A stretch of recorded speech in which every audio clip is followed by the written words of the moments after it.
जहां भी कोई सूचना मिलती है मैं जरूर जाता हूं, ऐसे लोगों से मुलाकात भी करता हूं। और पार्टी ने पिछली बार मेरे ऊपर विश्वास करके मेरे को टिकट दिया। प्रतिक्षण आश्वस्त हूं, पूरी तरह आश्वस्त हूं, टिकट मुझे ही मिलेगा। जमीन लिया हूं, सोचता हूं वहां मकान बन लिया। हमने उनसे निवेदन किया कि देखिए, मकान उसको बनेगा जिसके पास आवास नहीं है।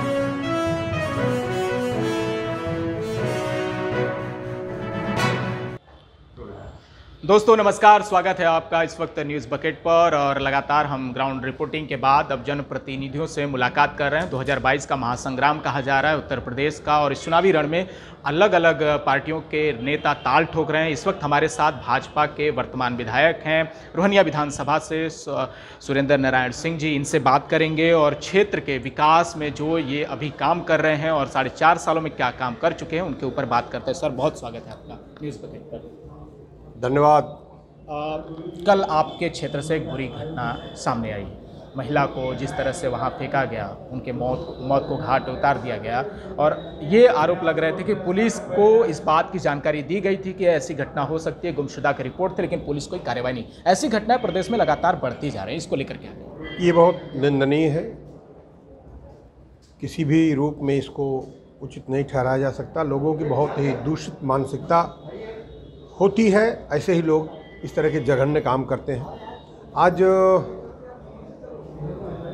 न्यूज़ चैनल और अखबार के माध्यम से मेरे को जब जानकारी लगी तो मैंने तत्काल थाने से संपर्क किया और उन्होंने बताया, जब उस समय जब जानकारी मेरे को मिली उस समय बच्ची के पता नहीं कन्फर्म हो पाया था और पुलिस प्रयास कर रही थी।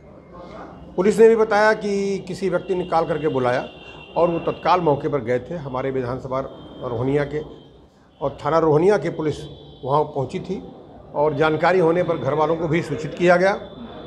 अभी पुलिस उसे जो भी अपराधी हैं इसकी खोजबीन कर रही है और निश्चित तौर पर जो भी ये निंदनीय घटना किया है, विकृत मानसिकता का व्यक्ति जो रहा होगा वही इस तरह से जघन्य घटना कर सकता है और उसे खोज कर उसको कड़ी से कड़ी सजा दी जाएगी। पहली बार नहीं हो रहा है ऐसे, उस क्षेत्र में कई घटनाएं हुई हैं। क्यों नहीं लगाम लगाया गया, क्यों उस पर निगरानी नहीं बढ़ाई? क्योंकि उसको टूरिज्म के लिहाज से भी हब बनाने की कोशिश की जा रही है। और वहाँ पे एक महादेव का मंदिर है सुल्तानकेश्वर, जो काफ़ी प्रसिद्ध है, शहर भर के लोग जाते हैं, बाहर के लोग भी अब जाना शुरू कर चुके हैं। सुरक्षा के लिहाज से वो इलाका काफ़ी सेंसिटिव है, उस पर ध्यान क्यों नहीं दिया जाए? ऐसा नहीं है वो कि उस क्षेत्र में बहुत इस तरह की घटनाएँ होती हैं, क्योंकि गंगा जी का तलहटी है।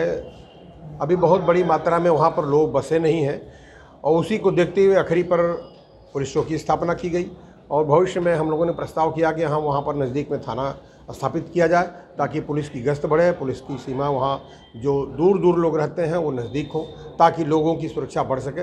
फिर भी सरकार प्रयास कर रही है और खोज कर ऐसे लोगों को, जो भी व्यक्ति इसमें संलिप्त पाए जाते हैं, उनके खिलाफ कड़ी से कड़ी हमारी सरकार कार्रवाई कर रही है। उसी माधोपुर वाले क्षेत्र में एक फ़ोटो काफ़ी वायरल हुआ सोशल मीडिया पे। बारात घर जो सरकारी भवन है उस पर भारतीय जनता पार्टी लिखा हुआ है। इस तरह के किसी सरकारी संपत्ति पर आपको लगता है किसी पार्टी का इस तरह का सिंबल होना चाहिए और नाम होना चाहिए? ये सही चीज़ है, ये परंपरा सही है? नहीं, ऐसा कहीं हुआ है तो ये उचित नहीं है और मेरे संज्ञान में नहीं है ऐसा। यदि मेरे को कहीं बताइए, आपके माध्यम से जानकारी हो या कोई हमको आप जानकारी दीजिए, मैं इसको दिखवाता हूँ। ऐसा नहीं होना चाहिए। सरकारी भवन पर किसी पार्टी का कोई आधिपत्य नहीं होना चाहिए और नाम नहीं होना चाहिए। अच्छा, 4.5 साल हो गए आपको भी विधायक रहते और काफ़ी बड़े अंतर से आपने समाजवादी पार्टी के कैंडिडेट को हराया था। इस बार के चुनाव में आपको क्या लगता है, आपके क्षेत्र की जनता किस तरह का आपको अभी रिएक्शन दे रही है जब आप क्षेत्र में जाते हैं? देखिए, सबसे पहले तो मैं आपकी बात में सुधार करना चाहता हूँ। बहुत बड़ी अंतर से मैं नहीं हराया था, बहुत बड़ी अंतर से जनता, क्षेत्र की जनता ने मेरे को जीत दिलाई थी। पार्टी की जीत है, ये मोदी जी की जीत थी। मैं कहीं से भी इसमें अपने को नहीं मानता हूँ।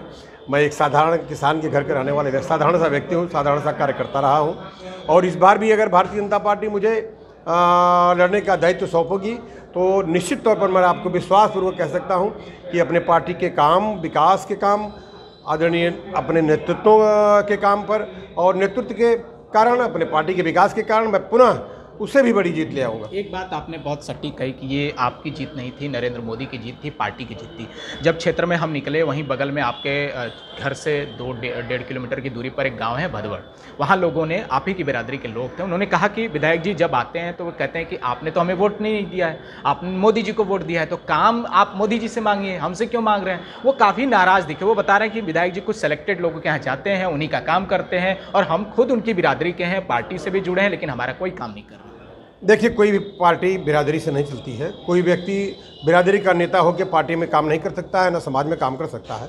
जो भी व्यक्ति इस तरह से आपसे कहा होगा कि विधायक जी ने ये कहा होगा कि आपने हमको वोट नहीं दिया, मैंने अपने 4.5 साल के कार्यकाल में एक भी व्यक्ति, सिंगल किसी व्यक्ति से नहीं कहा हूँ।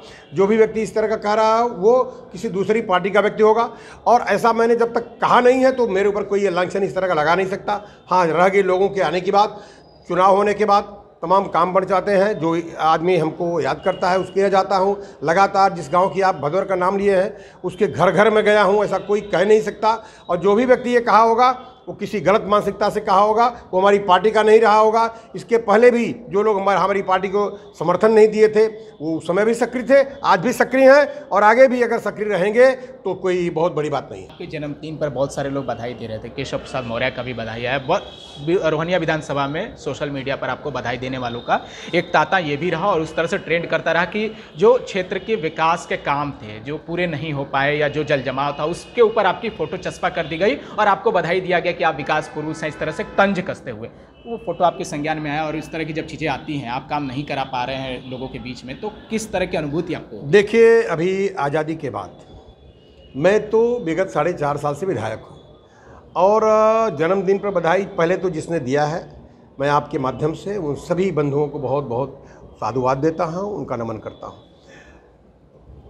आज़ादी के 70 साल के बीच में 5 साल के अगर अपने कार्यकाल को हम देखें तो मैं तुलनात्मक दृष्टि, आप भी अध्ययन करिएगा, तो क्षेत्र में जितने भी काम हुए हैं वो किसी से भी कम नहीं है, लोगों से कई गुना अधिक है। और भविष्य में भी मैं लगातार, यदि पार्टी मेरे को टिकट देती है, जीत के आऊँगा तो लगातार काम करता रहूँगा। जहाँ तक नदी नाले और सड़कों की बात है, क्योंकि मेरा क्षेत्र बहुत तेज़ी से विकसित हो रहा है, और आप जानते हैं कि छोटी छोटी कॉलोनियाँ बनाकर बिना प्लानिंग की कॉलोनियाँ बसती हैं। कहीं भी जल निकासी की व्यवस्था नहीं है, कहीं से सड़क की व्यवस्था नहीं, कोई कॉलोनाइजर देता है, बिजली पानी की व्यवस्था नहीं करता है। मैं लगातार कह रहा हूँ आपसे, आप सर्वे करा लीजिए। अगर आज़ादी के 70 साल में जितने भी विधायक हुए हैं उनसे कहीं भी मेरा काम कम हुआ हो तो मैं राजनीति छोड़ दूंगा, लेकिन सभी काम इतने जल्दी पूरे नहीं हो सकते। सरकार ने जितना मुझे धन दिया है और जितना प्रयास करके मैं बाहर से, सरकार से, अन्य माध्यमों से ले आया हूँ, वो काम काफ़ी है, और भविष्य में लगातार काम कर रहा हूँ, आगे भी काम करता रहूँगा आपके माध्यम से। मैं अदलपुरा मार्ग पर हमने आपको देखा कि एक गेट का शिलान्यास आपने कर दिया। उसी मार्ग पर घुटने भर पानी भरे रहते हैं, कीचड़ जमा रहता है, क्षेत्र को लोग काफ़ी परेशान हैं। बता रहे थे कि विधायक जी फोटो खिंचवा के चल गए गेट बनवा के, लेकिन रास्ते पर ध्यान नहीं दे रहे हैं। डबल इंजन की सरकार है, उसमें क्या मुसीबत आ रही है? हमको लगता है कि आप प्रेस वालों की दृष्टि केवल वहीं जाती है जहाँ कुछ मामला गड़बड़ है, अच्छे चीज़ को आप लोग दिखाना नहीं चाहते हैं। वहाँ पर पंडित मदन मोहन मालवीय जी के नाम से एक भव्य द्वार बनने जा रहा है, सुल्तान केसर महाराज, सरदार पटेल का नाम वहाँ नहीं है, सरदार पटेल जी के नाम से मोहन सराय में बनने जा रहा है, वहाँ मालवीय जी के नाम से भव्य द्वार बनेगा। अगर आपको पानी दिख रहा है बहता हुआ ज़्यादा, तो वहीं पर सड़क का चौड़ीकरण भी देख रहे हैं आप इसको कहिए कि सड़क वहाँ चौड़ीकरण शुरू हो गया है, और जल्दी ही वो अच्छी सड़क बनेगी और वहाँ के क्षेत्र के लोगों को अच्छी वो सड़क लगेगी। उसके बाद हम व्यवस्था कर रहे हैं। इसी संदर्भ में बैठक हुई थी, और एक बैठक नहीं, कई बैठक मैंने जल निकासी के क्षेत्र के लिए किया था।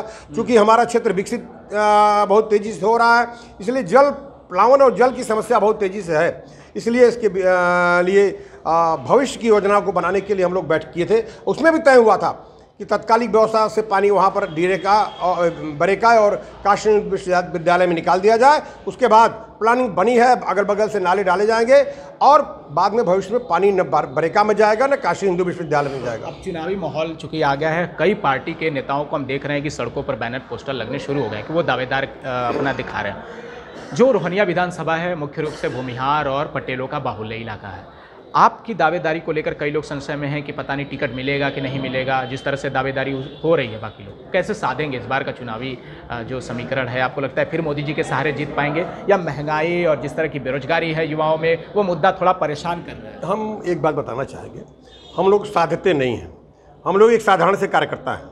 पार्टी जिसको टिकट देती है वो चुनाव लड़ता है। साधने का काम हमारी पार्टी में नहीं होता है, अन्य पार्टियों में साधने का काम होता है। आप जानते हैं पार्टियों में टिकट कैसे मिलता है, हमारे यहाँ कोई साधता नहीं है। मैं आपसे पहले भी कहा, मैं एक साधारण सा कार्यकर्ता हूँ और पार्टी ने पिछली बार मेरे ऊपर विश्वास करके मेरे को टिकट दिया।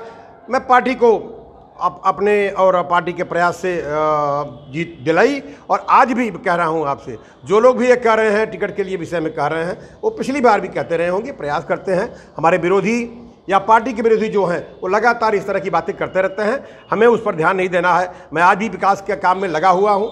टिकट पार्टी के देने का काम है, जिसको देगी टिकट वो लड़ेगा। एक गाँव में हम लोग गए, गजाधरपुर में, आखिरी सवाल है, जवाब दीजिएगा उसका, कि वहाँ की जनता बोल रहे थे कि जब भी आप आते हैं, पहले तो आते थे तो लोगों से मिलते जुलते थे, विधायक बनने के बाद आपको धूल से एलर्जी होती है, गाड़ी का शीशा चढ़ा रहता है और ऊपर से चले जाते हैं 10 देख के, गाड़ियों का धूल जो है उनके ऊपर उड़ता रहता है। वहाँ बहुत सारे ऐसे लोग हैं जो सही में प्रधानमंत्री आवास योजना के हकदार हैं, उनको BPL कार्ड की ज़रूरत है, लेकिन वो वैसा कोई कुछ काम वहाँ नहीं हुआ। आप जानते हैं कि जब आदमी किसी दायित्व पर नहीं रहता है तो स्वाभाविक रूप से, मैं आज नहीं, लगभग 38 साल से क्षेत्र में घूम रहा हूँ, लोगों से आना जाना, जैसे प्यार मोहब्बत पहले मिलता था, मैं जाता था, आज भी जाता हूँ।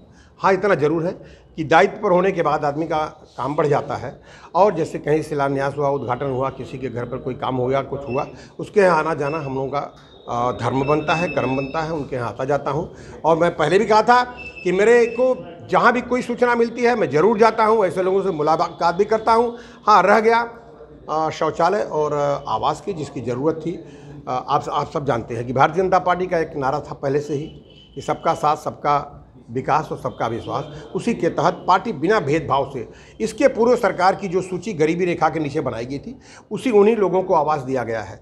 अब पुनः सर्वे हो रहा है, वो अगर पूर्ण हो गया है तो वहाँ पर सर्वे हर जगह बनकर हो रहे हैं, और जो उस कैटेगरी में आएगा, हम किसी अपने परिचित को टिकट वो आवास नहीं दे सकते, आप जानते हैं। इसलिए जो उस कैटेगरी में आता है, जो गरीबी रेखा की सीमा में आएगा, सीमा से बाहर पुनः जो तय किया जा रहा है, सर्वे हो रहा है, उसी के माध्यम से गरीबों को दिया जाएगा, सबकी इच्छा होते हुए। आज मेरे यहाँ एक सज्जन आए थे, मैंने उनसे पूछा कि आवास, आप वो आवास के लिए आए थे? मैंने पूछा तो उन्होंने कहा कि भैया हमारे पास एक तो पक्का घर है, मैं एक जगह छोटा सा ज़मीन लिया हूँ, सोचता हूँ वहाँ मकान बन जाए। हमने उनसे निवेदन किया कि देखिए, मकान उसको बनेगा जिसके पास आवास नहीं है।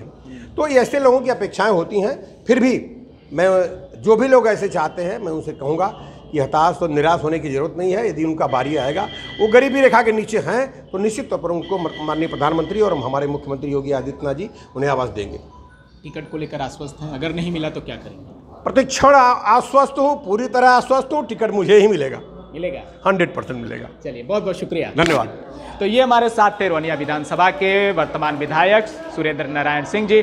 टिकट को लेकर आश्वस्त हैं और क्षेत्र में जो इनका विकास कार्य है, इसको लेकर भी ये संतुष्ट नजर आते हैं। हालांकि थोड़ी मोड़ी जो शिकायत है लोगों की, उसे नज़रअंदाज करते हुए कह रहे हैं कि बाकी सब चीज़ों पर ध्यान दिया जाएगा अगले टर्म में। लगातार हम आपको ऐसे तमाम लोगों से मिलाते रहेंगे, जानकारियां देते रहेंगे। तब तक के लिए बने रहिएगा न्यूज़ बकेट पर। बहुत बहुत शुक्रिया, धन्यवाद।